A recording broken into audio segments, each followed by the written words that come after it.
자, 변하지 않는 하나님의 사랑에 대해서 오늘 함께 나누길 원합니다. 즉 십자가의 의미에 대해서 오늘 나누길 원합니다.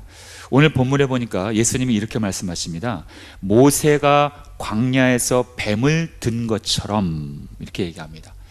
모세가 광야에서 뱀을 든 것처럼 자신도 들려야 한다. 모세가 광야에서 뱀을 든 것처럼, 이게 도대체 무슨 말입니까? 우리가 다 알고 있는 사건이지만 민수기 21장에 나와 있는 그러한 불뱀 사건을 회고하고 있는 것입니다. 이스라엘 백성들이 하나님이 주신 그 가나안 땅으로 행진을 하고 있습니다. 그런데 여지없이 또 불만, 원망, 불평을 쏟아놓습니다. 이유는 먼 길로 돌아가야 한다는 그런 불편함 때문이었습니다. 그리고 물과 양식이 모자르다는 그러한 이유로 하나님을 원망하고 모세를 불평했습니다. 즉 이게 무슨 말입니까? 눈에 보이는 그런 외형적인 물리적인 환경 때문에 하나님을 원망한다는 것입니다. 눈에 보이는 그런 모자람들, 부족함들 때문에 하나님을 원망하고 지도자였던 그러한 모세를 불평했다는 것입니다. 이에 하나님께서는 진노하셔서 그들에게 벌을 내리십니다. 징벌을 내리십니다. 어떠한 징벌을 내리셨습니까? 불뱀, 독이 잔뜩 오른 그런 불뱀을 보내서 백성이 물려 죽게끔 하는 그러한 처절한 징벌을 주십니다. 이때 백성들은 그 징벌을 받고 나서 회개합니다. 그때 회개할 때요, 그 회개하는 장면이 참으로 우리에게 의무심장한 그러한 내용이 있습니다. 제가 대신 봉독해 올려드리겠습니다. 이때 그 백성들이 모세를 통해서 어떻게 회개를 하냐 하면 이렇게 얘기합니다. 백성들이 모세에게 이르러 말하되 우리가 야훼와 당신을 향하여 원망함으로 범죄하여 싸우니. 여러분, 원망함으로 범죄하여 싸우니, 원망한 게 범죄라는 것을 이스라엘 백성들이 깨달은 거예요. 여러분, 원망하는 것도 뭐라고요? 죄 짓는 거예요. 원망하고 불평하는 것도 죄 짓는 거래요. 우리는 하나님께 원망하고 불평하는 게 죄라는 인식을 어쩌면 하지 않고 있는 그리스도인들이 있을 수 있다는 것입니다. 그러나 성경은 분명히 우리에게 경고하고 있습니다. 이스라엘 백성들이 모세에게 이렇게 회개하면서 중보를 요청합니다. 다시 한번 제가 읽어드리겠습니다. 백성이 모세에게 이르러 말하되 우리가 야훼와 당신을 향하여 원망함으로 범죄하여 싸우니 야훼께 기도하여 이 뱀들을 우리에게서 떠나게 하소서. 이렇게 자신의 원망한 것이 하나님께 범죄했다는 사실을 인정하고 회개합니다.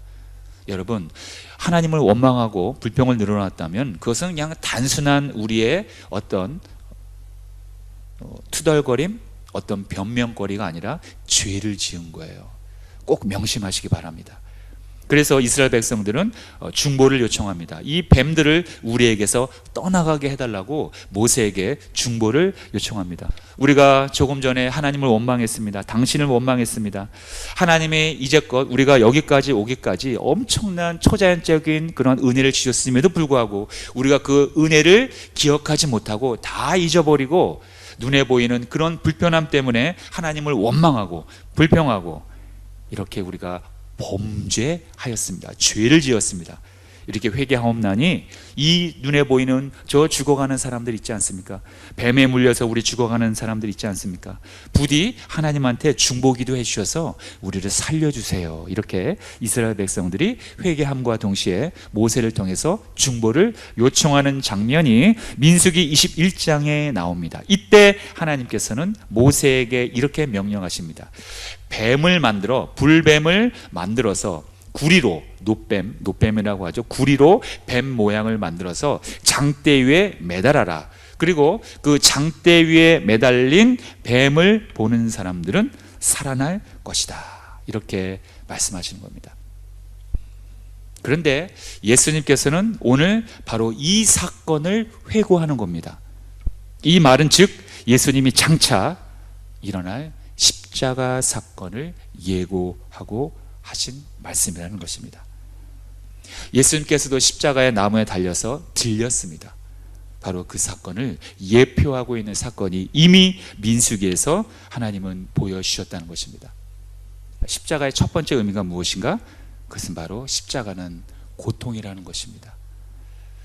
예수님이 십자가에 달리시던 바로 그 순간 많은 사람들이 그 십자가를 바라볼 때 어떤 마음이었을 것 같습니까?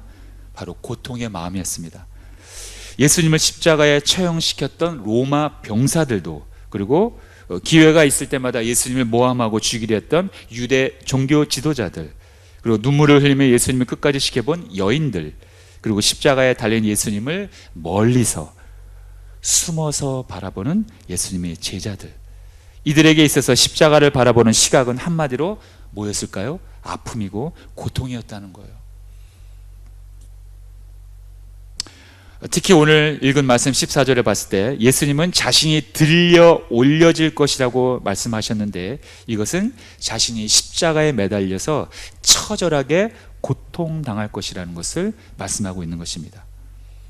많은 그리스도인들이 십자가 하면 고통을 생각하듯이 예수님도 여지없이 십자가는 고통이라는 것을 본인 스스로도 알고 있었다는 거예요. 예수님도 십자가를 고통스럽게 생각했다는 그러한 부분이 있습니다. 어딘가요? 마가복음 14장 36절에 보니까 이렇게 나와 있어요. 이르시되 아빠 아버지여, 아버지께서는 모든 것이 가능하오니 이 잔을 내게서 옮기시옵소서. 이 잔을 내게서 옮겨달라는 말이 무슨 말입니까? 이 십자가의 고통을 면하게 해달라는 것입니다. 왜냐하면 이 십자가의 고통이 엄청나게 끔찍하다는 것은 인간의 한계를 뛰어넘는 그러한 참을 수 없는 그러한 고문이라는 것을 알고 있었기 때문입니다. 또 한 가지 부분이 예수님께서 이 십자가의 고통이 극심하다는 것, 그 부분이 또 있습니다.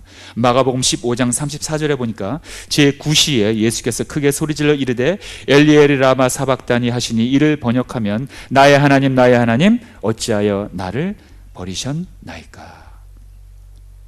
고통 가운데 부르짖었던 십자가의 상에 있었던 예수님의 외침이었다는 것입니다. 우리는 십자가를 어떤 액세서리로 생각할 수도 있습니다.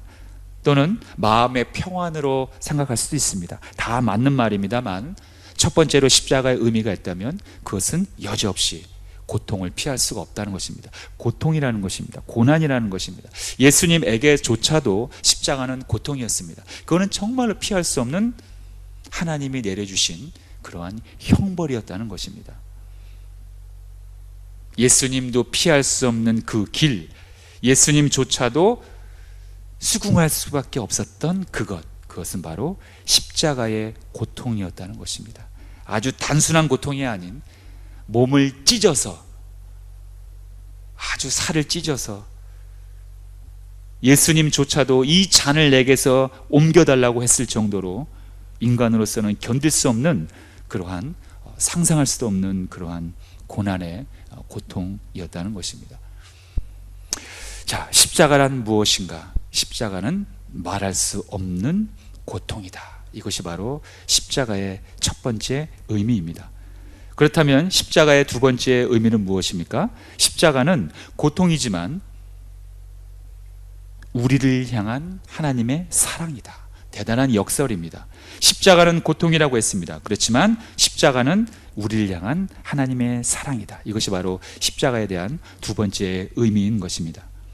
성경은 십자가를 말할 때 극심한 고통의 십자가로만 말하지 않고 우리를 향한 하나님의 사랑임을 확실하게 증거하고 있습니다.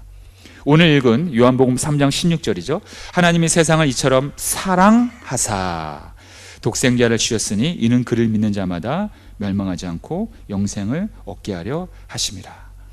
많은 그리스도인들이 신앙생활을 하면서 던지는 질문이 있습니다. 하나님은 과연 나를 사랑하시는가?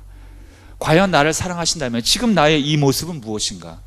성경에 보면은 하나님이 나를 사랑하신다고는 하셨는데 왜 지금 나의 모습은 이렇게 힘들고 어렵고 답답하고 되는 일이 없고 기도의 응답도 없고, 과연 하나님은 나를 사랑은 하고 계시는가라고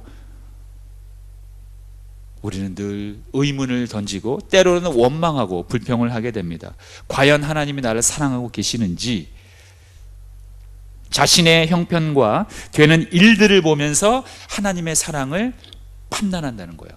나의 어떤 외형적인 환경을 기준 삼아 하나님의 사랑을 판단한다는 것입니다. 내 기도의 응답 유무에 따라서 하나님의 사랑을 판단한다는 거예요. 내가 살아가는 환경을 기준 삼아 하나님을 판단한다는 것입니다. 이것이 바로 우리의 신앙의 민낯이라는 거예요. 그런데 분명한 사실은 내가 어떤 사람이든 내가 어떤 형편에 있든 하나님은 여전히 나를 사랑하고 있다는 사실을 여러분들은 믿으시길 바랍니다. 여러분, 우리가 그렇게 단언할 수 있는 그 증거가 있다는 거예요. 그것이 바로 오늘 얘기하고 있는 바로 예수님의 십자가라는 것입니다. 여러분, 만약에 하나님이 우리를 사랑하지 않으셨다면 독생자 예수 그리스도를 우리에게 내어주시지 않으셨다는 거예요. 하나님은 그러한 사랑에 대한 이야기를 성경 곳곳에서 우리에게 말씀하고 있습니다. 로마서 5장 8절에 보니까 우리가 아직 죄인 되었을 때 그리스도께서 우리를 위하여 죽으심으로 하나님께서 우리에 대한 자기의 사랑을 확증하셨느니라. 또 로마서 8장 38절과 39절을 하나님과 우리의 사랑은 절대로 끊어질 수가 없다라는 것을 선언합니다.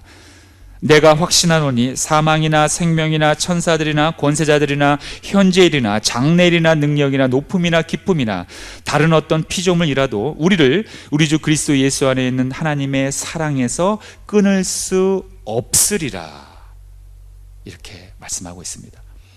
또 요한일서 4장 8절은 하나님의 본질에 대해서 이렇게 말씀하고 있습니다. 사랑하지 아니하는 자는 하나님을 알지 못하나니 이는 하나님은 뭐라고요? 사랑이시라. 여러분, 십자가를 바라보면서 우리가 마음속 깊이 간직해야 할 것이 있습니다. 그것은 첫 번째는 우리가 십자가는 예수님의 고통이라고 말씀하셨지만 두 번째로 주는 하나님의 메시지는 하나님은 언제 어디서나 우리가 어떠하든지 나를 사랑하신다는 것입니다. 우리는 이 사실을 온전히 믿어야 할 줄로 믿습니다. 우리가 늘 부르는 찬송가가 있습니다. 온 세상 날 버려도 주 예수 안 버려 끝까지 나를 돌아보시니. 네, 온 세상 날 버려도 주님은 나를 안 버린다고 했습니다. 왜 안 버릴까요? 우리가 우리 예수님이 우리를 뭐 일시키려고 안 버리나요? 아니죠. 본질이 무엇입니까? 사랑하기 때문입니다. 참 하나님의 이 절절한 사랑을 오늘도 여러분들 깨닫으셔서 이번 한 주간도 승리하시길 바라겠습니다. 우리가 이 세상을 이길 수 있는 그 방법이 무엇입니까? 우리가 돈이 많으면 세상을 이길 수 있나요? 아니면 배짱이 좀 두둑하고 나는 좀 성격이 남들보다 좀 강하고 내가 좀 우락부락하니까 세상을 이긴다고요? 아닙니다. 우리는 다 고만고만한 사람들입니다. 우리가 세상을 이길 수 있는 것은 하나님이 우리를 끝없이 사랑하신다는 그 믿음으로 이길 줄로 믿습니다. 그 믿음이 무엇이냐? 바로 십자가가 우리의 하나님께서 우리를 사랑하신다는 그 증거라는 것입니다. 끝까지 우리를 버리지 않겠다는 하나님의 확실한 증거, 그것이 바로 예수 그리스도를 우리에게 주셨다는 것, 그것이 바로 십자가로 확증하셨다는 것입니다. 요한복음 14장 18절, 내가 너희를 고아와 같이 버려두지 아니하고 너희에게로 오리라. 이사야 49장 15절, 여인이 어찌 그 젖 먹는 자식을 잊겠으며 자기 태에서 난 아들을 긍휼히 여기지 않겠느냐. 그들은 혹시 잊을지라도 나는 너를 잊지 아니할 것이라. 이것이 바로 하나님께서 우리를 향한 말씀이라는 것입니다. 자, 십자가를 향한 우리의 그 십자가에 대한 그 의미가 세 번째가 있습니다. 주님의 십자가 상의 죽음은 하나님의 사랑의 증거라고 말했습니다. 그런데 그 십자가가 하나님의 사랑의 증거로 또 끝나는 것이 아닙니다. 아주 중요한 것이 있습니다. 십자가란 무엇인가? 그것은 바로 우리를 살리는 생명이다. 이렇게 또 하나의 중요한 의미가 있습니다. 에베소서 2장 4절에서 5절을 보면 이렇게 나와 있습니다. 긍휼이 풍성하신 하나님이 우리를 사랑하신 그 큰 사랑을 인하여 허물러 죽은 우리를 그리스도와 함께 살리셨고. 히브리서 9장 27절로 28절을 보면 또 이렇게 나와 있습니다. 한 번 죽는 것은 사람에게 정해진 것이요 그 후에는 심판이 있으리니 이와 같이 그리스도도 많은 사람의 죄를 담당하시려고 단번에 들이신 바 되셨다. 많은 사람의 죄를 담당하시려고 그리스도께서 단번에 제물이 되었다는 것입니다. 또 히브리서 10장 10절에 이렇게 나와 있습니다. 이 뜻을 따라 예수 그리스도의 몸을 단번에 들이심으로 말미암아 우리가 거룩함을 얻었다. 예수님의 몸을 단번에 그 제물로 들이심으로 인해서 우리는 그의 희생을 통해서 우리가 뭘 얻었다고요? 거룩함을 얻었다는 겁니다. 예수님의 제물, 또 예수님의 십자가상의 그 화목 제물로 인해서 우리가 얻은 건 뭐다? 거룩함이다. 다시 회복됐다는 것입니다. 쉽게 얘기하면 구원받았다는 얘기죠. 우리의 원래 있어야 할 거룩함이 다시 회복됐다는 겁니다. 이러한 진리를 설명해 줄 때 이것을 단번에 알아듣고 믿음으로 이것을 내 것으로 받는 사람이 있는가 반면에 아무리 설명해 줘도 머리로서는 그게 무슨 말인지 이해는 갔지만 그것을 믿지 않는 사람들이 태반이라는 것입니다. 이해를 못해서 안 믿는 것이 아니라 무슨 말인지는 알겠지만 이게 믿어지지 않는다는 거예요. 그렇다면 믿음이란 뭐냐? 이해력의 기준이 판단이 문제가 아니라는 거예요. 그 사람이 이해했기 때문에 믿는 게 아니라는 거예요. 그래서 복음도 어린아이에게 통한다는 거예요. 그러므로 복음이란 성령이 아니고서는 우리가 예수님을 주라고 할 수가 없다는 것입니다. 이게 복음의 매력이자 신비이자 복음의 능력이라는 것입니다. 저와 여러분들은 십자가가 바로 고통이지만 또 하나님의 사랑이고 또 우리를 살리는 생명이라는 것을 믿고 사는 하나님의 백성인 줄로 믿습니다. 자, 이것이 바로 하나님의 처절한 우리를 향한 사랑이라는 거예요. 십자가의 사랑이라는 것입니다. 지난 시간에 제가 믿음이란 뭐냐, 짤막한 정의를 내렸을 때 믿음이란 내가 손해보는 것이다. 내가 손해보는 것을 감수하면서 희생하는 것이다. 왜? 사랑 때문이다. 이러한 말을 했던 기억이 납니다. 이것이 바로 하나님의 절절한 손해보는 사랑이라는 거예요. 우리는 그 하나님의 사랑을 받은 사람들이에요. 그렇기 때문에 우리가 자녀들에게, 자식에게 바로 그러한 사랑을 베푸는 거 아니었습니까? 우리가 자식에게 베푼 사랑을 우리가 그 자식이 나중에 장성해서 내가 베푼 만큼 뭘 얻기 위해서 우리가 베푼 것이 아니었잖아요. 바로 그러한 사랑이 하나님의 사랑이었다는 것입니다. 우리나라에 가시곡이라는 소설이 있습니다. 굉장히 유명한 소설인데요. 세계 각 나라 언어로 이렇게 번역이 돼서 많은 사람들에게 읽혀지는 정말 눈물 없이 읽지 못하는 가시곡이라는 그러한 소설책이 있는데요. 알고 보니까 그 가시곡이라는 실제로 그 고기가 우리나라에 살고 있는 거예요. 근데 왜 하필 그 소설책 제목이 가시곡이었는가? 뭐 익히 내용을 아시는 분들은 뭐 아시겠지만은 그 가시곡이라는 그 고기에, 그 민물 고기에 짤막한 그 생애를 보면 정말 우리가 많은 것들을 생각하지 않을 수가 없는 그러한 그 짧은 가시고기에 삶이 있다는 거예요. 그런데 참 신비스럽게도 그 가시고기는 너무나도 희생적인 사랑을 자기 자녀에게, 자녀라는 말은 좀 그러네요. 자기 새끼에게 이렇게 베푼다는 거예요. 그 가시고기는 암컷이 알을 낳고 떠나버린대요. 수컷만 남아요. 그죠? 그럼 수컷이 그 둥지를 지킨대요. 그 알을 지킨대요. 근데 알을 지키는 것이 너무나 헌신적으로 알을 지킨다는 거예요. 한시도 둥지 곁을 떠나지 않는데요. 그런데 둥지 곁을 떠나지 않는 것이 어느 정도로 안 떠나냐? 자기가 먹을 것을 안 먹는데요. 자기보다 몸집이 큰 물고기가 나타나면 처절하게 싸우기도 하고, 그리고 약 보름 동안 아무것도 먹지 않고 오로지 그 둥지를 지킨다고 합니다. 보호한다고 합니다. 그리고 그 알이, 자기 새끼가 부화할 무렵 그 수컷 어미는 자신의 보름 동안 먹지 않았기 때문에 그때 지쳐서 그 알 앞에서, 부화하는 그 알 앞에서 죽는다고 합니다.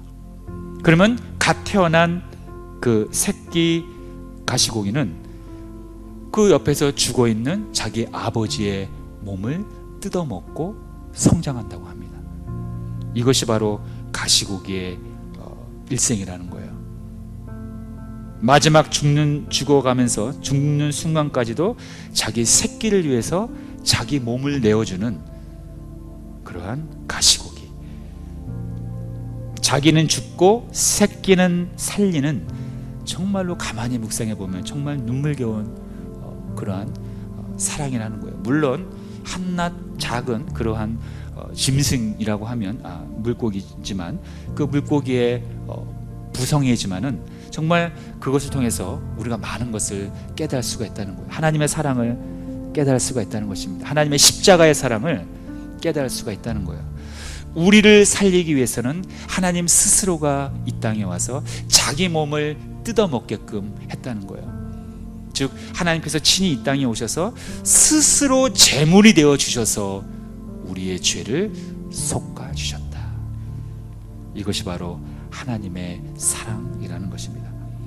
우리는 그 하나님의 사랑을 힘입어 이렇게 다시 거듭난 그리스도인들입니다. 그리고 또 우리는 또 우리를 통해서 또 다른 그리스도인들을 낳고 끊임없이 제2의 제3의 그리스도인들, 제자를, 하나님의 백성들을 우리는 잉태해야 할 줄로 믿습니다.